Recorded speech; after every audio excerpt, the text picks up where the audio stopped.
Welcome to Simple Sips, and today we're going to be talking about tricks of the trade.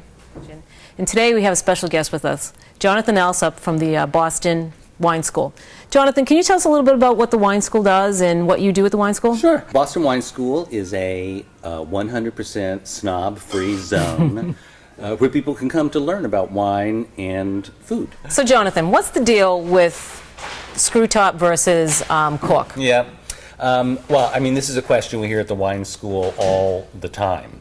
And, you know, screw caps are being much more accepted by people.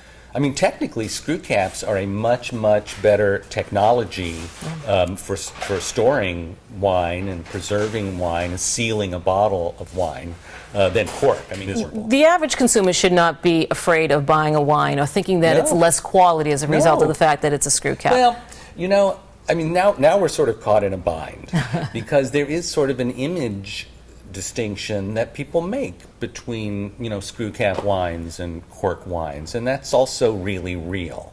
So Jonathan, you come into a store like the Wine Connection. How do you go about navigating a store like this?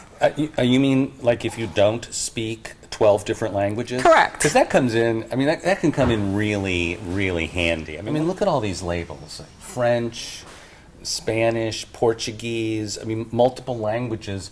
There's a couple of different approaches to, you know, to how you deal with a wine and its label and trying to understand what's inside the bottle.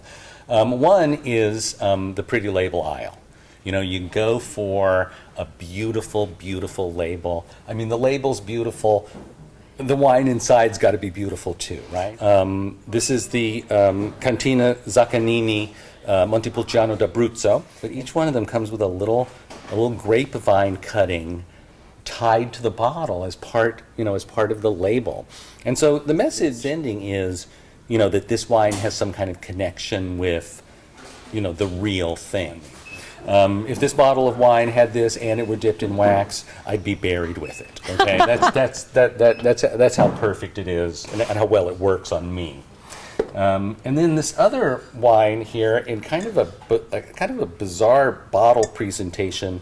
This is the C Soave from northeastern Italy. Soave means exactly what it sounds like to us. It means suave. So this wine is named after its personality. Suave, compatible, gets along with a lot of different kinds of foods. You can drink it alone.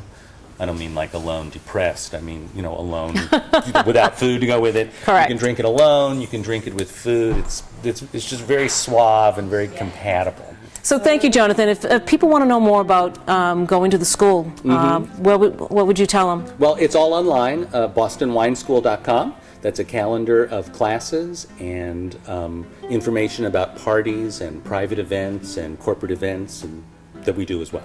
Great. Thanks, Jonathan. And that's today's Simple Sips.